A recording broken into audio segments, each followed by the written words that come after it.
नमस्कार, साक्षी voice channel में आपका स्वागत है। हमारी आज की कहानी का टॉपिक अभागे माता पिता। हेलो राहुल बेटा, मैं तुम्हें कितने दिनों से फ़ोन लगा रहा हूँ, लेकिन तुम हो कि फ़ोन उठाते ही नहीं हो। बेटा, तुम तो जानते ही हो अपनी माँ की हालत के बारे में। उसकी तबीयत ठीक नहीं रहती, अब तो उसकी हालत और भी ज़्यादा बिगड़ने लगी है। बिस्तर पर पड़े पड़े तुम्हें याद करती रहती है। बेटा, कुछ समय निकाल कर माँ से मिलने आ जाओ। बहू और बच्चों को भी लेते आना। तुम्हारी माँ हिम्मत हार चुकी है, उसे तुमसे मिलकर कुछ सहारा हो जाएगा। अभी मनोहर लाल जी अपनी बात कह ही रहे थे कि राहुल ने अपनी मजबूरी बयां करना शुरू कर दी। पिताजी, इस हफ्ते तो मुझे कोई छुट्टी नहीं मिल पाएगी, और आपको तो पता ही है मैं यहाँ पर अपना नया मकान बनवा रहा हूँ। मुझे वहाँ भी निगरानी रखनी पड़ती है। यहाँ पर मेरा रहना बहुत ज़रूरी है। मेरा आपके पास आना थोड़ा मुश्किल है। आप माँ की देखभाल के लिए एक नौकरानी रख लो। बेटे का स्पष्ट सा जवाब पाकर मनोहर लाल जी के चेहरे पर चिंता की रेखाएं और निराशा के भाव उफान मारने लगे। उनकी आंखें आंसू से भर उठी। सोचने लगे, नौकरानी तो मैं रख सकता हूँ, रुपए पैसों की कमी तो मेरे पास नहीं है, लेकिन यह आजकल के बच्चों को कौन समझाए कि उनके माँ बाप को किसी पराये से ज़्यादा अपने की ज़रूरत है। दिन प्रतिदिन कैंसर से पीड़ित शारदा जी की तबीयत बद से बदतर होती जा रही थी, और मनोहर लाल जी के दिल के किसी कोने में एक अनजाना सा डर पनपने लगा था। बीमार पत्नी की देखरेख के लिए वे सारा दिन उसके पलंग के पास ही बैठे रहते। कभी कभी तो शारदा जी पूछ बैठती, क्यों जी, आपने राहुल को फ़ोन करके मेरी तबीयत के बारे में नहीं बताया क्या? ऐसा कौन सा काम है जो अपनी माँ से बढ़कर हो गया उसके लिए? सुनिए जी, अगर हमारे बेटे को छुट्टी नहीं मिल पा रही तो हम ही उसके घर चले जाते हैं। कुछ दिनों से बहुत दिल कर रहा है अपने बच्चों से मिलने का। फिर मनोहर लाल जी की फीकी मुस्कुराहट देकर झूठी तसल्ली देने लगते हैं और कहते कि तुम्हारे लाडले ने यहाँ आने के लिए पूरे हफ्ते की छुट्टी के लिए अप्लाई किया हुआ है, इसलिए आने में कुछ समय लग रहा है। अब तो शारदा जी भी जान गई थी कि यह सब बातें उनके पति उनका दिल रखने के लिए कह रहे हैं, वरना दिल्ली यहाँ से है ही कितनी दूर। इस समय इस उपेक्षित वृद्ध दंपत्ति के पास ऐसा कोई अपना नहीं था जिनके साथ वे अपना गम बांट सकें। वे दोनों एक दूसरे को ही तसल्ली देकर रह जाते थे। मनोहर जी अपनी पत्नी से कहते कि शायद हमारी ही किस्मत खराब है जो हमें अपने बेटे, बहू और पोते पोती के साथ रहने का सुख नसीब नहीं हो पा रहा। पोते पोती को अपनी गोद में खिलाने और उनसे लाड करने का अरमान तो अरमान ही रह गया। इस पर शारदा जी अपने पति को भावनात्मक संबल देते हुए कहती है, आप तो अपना दिमाग बेकार की बातों में लगाए रखते हैं। बेटे की अपनी भी तो जिंदगी है, वह अपने पैरों पर खड़ा है, खुश है, इससे ज़्यादा हमें और क्या चाहिए? हमें उनकी खुशियों में अपना खुशी देखनी चाहिए। लेकिन फिर भी शारदा जी, क्या बेटे का कोई फर्ज नहीं बनता? जिसके भाग्य में जितना लिखा है वह उसे मिलकर ही रहता है। शायद हमारे भाग्य में बच्चों का सुख इतना ही था। हम बेकार में ही उनके आने की उम्मीद पाले रहते हैं। उनकी दुनिया में अब उनके अपने बीवी, बच्चे और शहर के पढ़े लिखे लोग हैं। अब उनकी दुनिया में हमारी कोई जगह नहीं है। ऐसे ही दोनों एक दूसरे को तसल्ली देकर रह जाते थे और एक दूसरे के गमों को बांटने का प्रयास करते थे। घर का कामकाज संभालने के लिए मनोहर जी ने एक नौकर रख लिया था। नौकर रखने से उन्हें इस बात की तसल्ली रहती थी कि चलो कोई तो इस अवस्था में उनके साथ है जो उनके मुश्किल समय में उन्हें संभाल लेगा। कुछ दिन यूं ही बीते, लेकिन शारदा जी की बीमारी बढ़ती ही जा रही थी। अब तो दवाइयाँ भी उनकी बीमारी के सामने हिम्मत हारने लगी थी। लेकिन क्या मजाल, उनका बेटा उनका हालचाल पूछने भी आया हो।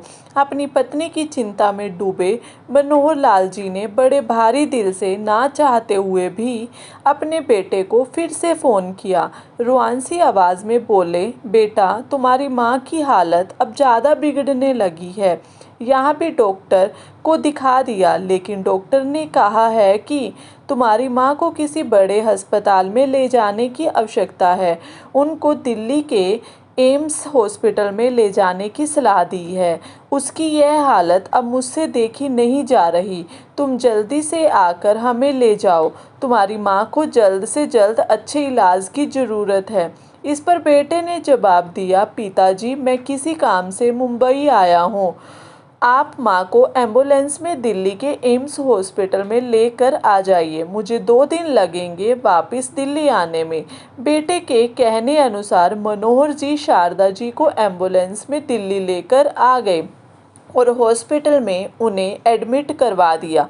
डॉक्टरों ने तुरंत इलाज शुरू कर दिया, लेकिन बीतते हुए हर पल के साथ शारदा जी के बचने की उम्मीद भी कम होने लगी थी। लेकिन मनोहर लाल जी को इस बात की तसल्ली थी कि अपने बेटे, बहू और पोते पोती की एक झलक पाने को तरसती हुई शारदा की यह इच्छा तो कम से कम पूरी हो जाएगी। परंतु मनोहर लाल जी की यह सोच केवल एक भ्रम मात्र थी।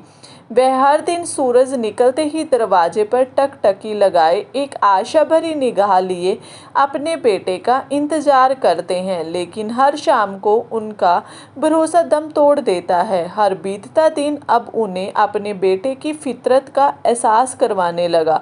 फिर एक दिन ऐसा भी आया जब डॉक्टरों ने उनकी ठीक होने की उम्मीद को बिल्कुल नकार दिया और मनोहर लाल जी को साफ शब्दों में कह दिया कि हॉस्पिटल के इलाज से ज़्यादा उन्हें अपनों के साथ की आवश्यकता है। ये सुनकर मनोहर लाल जी अंदर तक टूट चुके थे। अपनी पत्नी का हाथ अपने हाथों में लिए मनोहर लाल जी दुख में डूबे उनके पास बैठे हुए थे। तभी शारदा जी ने कहा, सुनिए जी, मुझे पता है मैं कुछ ही दिनों की मेहमान हूँ। बस मेरी एक आखिरी इच्छा पूरी कर दीजिए, मुझे मेरे बेटे से मिलवा दीजिए। अपनी पत्नी की इच्छा पूरी करने के लिए उन्होंने कांपते हाथों से अपने बेटे को फ़ोन लगाया, लेकिन राहुल ने आज भी फ़ोन नहीं उठाया। अपने आप को जैसे तैसे संभालते हुए उन्होंने अपनी पत्नी को बेटे के घर ले जाने का निर्णय लिया। अपनी बीमार पत्नी को एम्बुलेंस में असिस्टेंट डॉक्टर की देखरेख में लेकर जाते हुए मनोहर लाल जी रह रहकर सोचने लगे, हम दोनों ही तो एक दूसरे के सुख दुख का सहारा हैं। अब यदि शारदा को कुछ हो गया तो इस दुनिया में रहना मेरे लिए सजा से कम नहीं होगा। ये सोचते हुए उन्होंने अपनी पत्नी की तरफ देखा तो शारदा के शरीर में कोई हरकत ही नहीं थी। एम्बुलेंस में उपस्थित डॉक्टर ने चेक किया तो उन्हें मृत घोषित कर दिया। अपने बेटे, बहू और उनके बच्चों से मिलने की अधूरी हसरत लिए शारदा जी की आंखें सदा के लिए बंद हो गई। शारदा जी की मौत ने तो जैसे मनोहर जी की जान ही निकाल ली थी। अपनी पत्नी के मृत शरीर को देखकर आंसू बहाने के अलावा उनके पास और कोई चारा नहीं था। वे एम्बुलेंस में अपने बेटे के फ्लैट के बाहर तक पहुंच चुके थे, लेकिन जब शारदा ही नहीं रही तो बेटे के घर जाने का क्या औचित्य। ये सोचकर उसी एम्बुलेंस से अपनी मृत पत्नी को लेकर वापस गांव की ओर चल दिए। दिल पर पत्थर रख कर मनोहर लाल जी ने बेटे को फ़ोन करके उसे यह दुख भरी खबर सुना दी। 2 दिन बीत गए थे, लेकिन बेटा अभी तक घर नहीं पहुंचा था। मजबूरन बेटे की अनुपस्थिति में ही शारदा का अंतिम संस्कार भी कर दिया गया था। अपने घर के बरामदे में बैठे हुए मनोहर लाल जी बार बार यही सोचकर दुखी हो रहे थे कि शारदा के बिना अब आगे की जिंदगी वो कैसे काटेंगे। शारदा थी तो कम से कम किसी अपने के होने का एहसास तो रहता था, वरना बेटा होते हुए भी वे बेसहारा ही थे।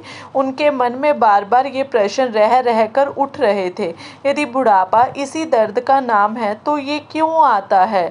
क्यों बच्चे इस उम्र में अपने माँ बाप से इतनी दूरी बना लेते हैं कि उन्हें कष्ट भोगने के लिए अकेला छोड़ देते हैं। आज मनोहर लाल जी की पत्नी की मृत्यु हुए 5 दिन हो चुके थे, लेकिन अभी तक उनके बेटे ने आना जरूरी नहीं समझा था। सोचने लगे कि जब इसी बेटे को शारदा तकलीफ में देखती थी तो तिल मिला उठती थी, परंतु अपने माता पिता को इतने कष्ट देने के बाद भी उनके बेटे में रत्ती भर भी तिल मिलाहट का एहसास नहीं हुआ। बड़े होकर अपने ही बच्चे इतने स्वार्थी और पत्थर दिल कैसे हो जाते हैं। मनोहर लाल जी की आंखें रो रो कर लाल हो चुकी थी। अपनी पत्नी की असमय मृत्यु मानो उनकी आंखों के पानी को समाप्त करने लगी थी। अब तो ऐसा लग रहा था मानो इन आंखों में से खून बहने लगेगा। शारदा ने तो अपने बेटे को जरा सी भी दुख तकलीफ का एहसास तक नहीं होने दिया था। फिर वह उसकी अंतिम यात्रा में क्यों नहीं आया, जिसकी एक मांग पर शारदा दुनिया भर के पकवान बना दिया करती थी। उसकी जरा सी तकलीफ के लिए आसपास के वैद्य हकीमों को इकट्ठा कर लेती थी।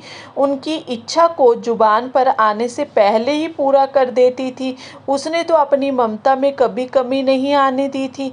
वही बेटा अब उसके बीमार होने पर तो क्या, अंतिम विदाई पर आने के लिए भी समय नहीं निकाल पाया था। मनोहर लाल जी सोचने लगे कि जब 2 वर्ष पहले राहुल गांव आया था तो मनोहर और शारदा ने उनके साथ चलने का जिक्र किया था। उनकी मॉडर्न बहू का तो यह बात सुनते ही चेहरा उतर सा गया था। जाने दोनों ने अकेले में क्या बातें की। अगले दिन जब उनके साथ चलने का समय आया तो राहुल ने टाल मटोल करते हुए कहा, पिताजी, यहाँ की ढेर सारी जमीन तो खराब हो जाएगी। यहाँ की खेती को संभालना भी तो जरूरी है, इसलिए आप दोनों यहीं रहिए। बेटे राहुल की हाँ में हाँ मिलाते हुए बहू भी बोली, ये ठीक कह रहे हैं पिताजी, इस बुढ़ापे में दिल्ली शहर का प्रदूषण भरा वातावरण आपकी सेहत के लिए वैसे भी अच्छा नहीं है। गांव का साफ और स्वच्छ वातावरण ही आप दोनों के स्वास्थ्य के लिए उचित रहेगा। मनोहर जी ने तो उसी दिन ही बेटे बहू के मन को टटोल लिया था। उन्हें मन ही मन एहसास हो रहा था कि अब अपने बेटे के सहारे की उम्मीद रखना ही बेकार है। लेकिन उस समय तो उनके पास अपनी पत्नी का सहारा था। अब तो वह सहारा भी भगवान ने उनसे छीन लिया था। अतीत में झांकते हुए मनोहर लाल जी को बीते समय की यादें किसी पैने दर्द की अनुभूति कराने लगी। आंखों से गिरते हुए आंसू ने उनके कुर्ते के ऊपरी भाग को गीला कर दिया था। सोचने लगे, 5 दिन पहले जब माँ की मृत्यु की खबर भिजवाई जा चुकी थी, फिर भी बेटे बहू का कोई अता पता नहीं। इस 5 दिन के अंतराल में उन्होंने एक एक पल कैसे काटा, उनकी हालत साफ बयान कर रही थी। अपनी पत्नी के जाने का गम और बच्चों की उपेक्षा झेलते मनोहर लाल जी छत पर टहल रहे थे। छत की मुंडेर से नीचे आंगन की ओर देखा और सोचने लगे, इसी आंगन में शारदा की बेपरवाह हंसी गूंजा करती थी। यही हमारे बेटे का बचपन बीता, यही आंगन तो हमारे हंसते खेलते परिवार के हंसी ठहाकों की आवाज़ का गवाह हुआ करता था। अपनी पुरानी यादों में खोए मनोहर लाल जी के विचारों पर एकाएक विराम लग गया। जैसे ही गांव के बीच से होकर जाने वाली सड़क से किसी गाड़ी की जोरदार ब्रेक की आवाज़ आई। अपने बेटे के आने की आशा लिए उन्होंने गाड़ी की ओर देखा तो पास वाले शर्मा जी का बेटा उस गाड़ी में से उतर रहा था, जो गुड़गांव में नौकरी करता है। उसे देखकर सोचने लगे कि सबके बच्चे कुछ दिनों की नौकरी के बाद अपने माता पिता से मिलने आते हैं। एक वे ही अभागे हैं जिनके बेटे ने उन्हें इस हालत में अकेला छोड़ दिया है। गम के हताश सागर में डूबे मनोहर लाल जी कुछ देर में छत से नीचे उतर आए तो देखा शर्मा जी का बेटा शारदा के लिए अफसोस प्रकट करने आया हुआ था। अब तो मनोहर लाल जी को अपनी परवरिश पर भी घिन आने लगी थी। बाहर निकलकर अपने बेटे के आने की आस से एक बार फिर सड़क का मुआयना करने निकले तो देखा दूर दूर तक सन्नाटा पसरा था और फिर से कांपती टांगों के साथ वह अंदर आ गए। अपनी माँ की 13वीं पर जब राहुल अपनी पत्नी और बच्चों के साथ गांव पहुंचा तो गांव में चारों ओर आश्चर्यचकित कर देने वाला सन्नाटा पसरा हुआ था। गांव की गलियां चौराहे जहां हर पल लोगों की चहल पहल लगी रहती थी, आज सुनसान पड़े थे। कहीं बच्चे भी खेलते नजर नहीं आ रहे थे। जहाँ कहीं एक दो गांव वाले नजर भी आए तो देखा उनकी नज़रें उसे ऐसे देख रही थी जैसे वह कोई अपराधी हो जिसने बहुत बड़ा गुनाह किया है। जैसे ही वे लोग घर पर पहुंचे तो देखा घर के आंगन में लोगों की भीड़ जुटी हुई थी। आगे बढ़ा तो सारे गांव वालों की हैरानी भरी नज़रें उसे अपराध बोध करा रही थी। अंदर आकर देखा तो आंगन में उसके पिता को फर्श पर लेटाया जा रहा था और उन पर सफ़ेद कफन चढ़ाया जा रहा था। उसके कुछ बोलने से पहले ही उसके पिताजी के एक दोस्त ने उसके हाथ में एक चिट्ठी थमा दी और बोले, बेटा ये तुम्हारे पिताजी ने तुम्हारे लिए लिखी थी। चिट्ठी देते हुए उनकी घूरती निगाहें राहुल को अंदर तक झकझोर रही थी। उसके पिताजी ने उसके लिए चिट्ठी में क्या लिखा है यह जानने के लिए उसने जैसे ही चिट्ठी खोली तो सबसे ऊपर लिखा हुआ था, मेरे प्यारे बेटे सदा खुश रहना। मुझे नहीं मालूम कि तुमसे मिलने के लिए मैं जिंदा भी बचूंगा या नहीं, और वैसे भी जान तो मेरी उसी दिन निकल गई थी जिस दिन तुम्हारी माँ, जो हर सुख दुख में मेरा सहारा थी, मुझे छोड़कर गई थी। लेकिन तुम मेरे इकलौते बेटे, मेरे अपने होते हुए भी मुझसे इतने पराए कैसे हो गए? यह बात मेरी समझ से बाहर है। तुम्हारी माँ जिसने तुम्हें पाल पोस कर बड़ा किया, तुम्हारी एक झलक को पाने के लिए भी अंतिम सांस तक तुम्हारा इंतजार करती रही, लेकिन तुम ना आए। अपना मकान और अपनी नौकरी तुम्हें अपनी माँ से भी ज़्यादा ज़रूरी लग रही थी। अपनी बीमार माँ का हालचाल पूछना तो बहुत दूर की बात है, तुम उसके अंतिम संस्कार तक भी नहीं पहुँच पाए। तुमने कहने भर को तो हमें दादा दादी बना दिया, लेकिन कभी हमारे पोता पोती को गोद में खिलाने का मौका तक ना दे सके। शायद हमारी भाग्य का कसूर था या फिर हमारे द्वारा दिए गए संस्कारों में दोष था, जो तुम हमारे चेहरे की गहराती लकीरों को भी पढ़ ना पाए, हमारे दिल में उभरते दुख के भाव को समझ ना पाए। पत्र को पढ़ते पढ़ते ही राहुल बीच में रुक गया। पत्र में कुछ शब्द फीके हो चुके थे, शायद पिताजी के आंसुओं ने उन्हें धुंधला कर दिया था। फिर से राहुल ने पत्र पढ़ना शुरू किया।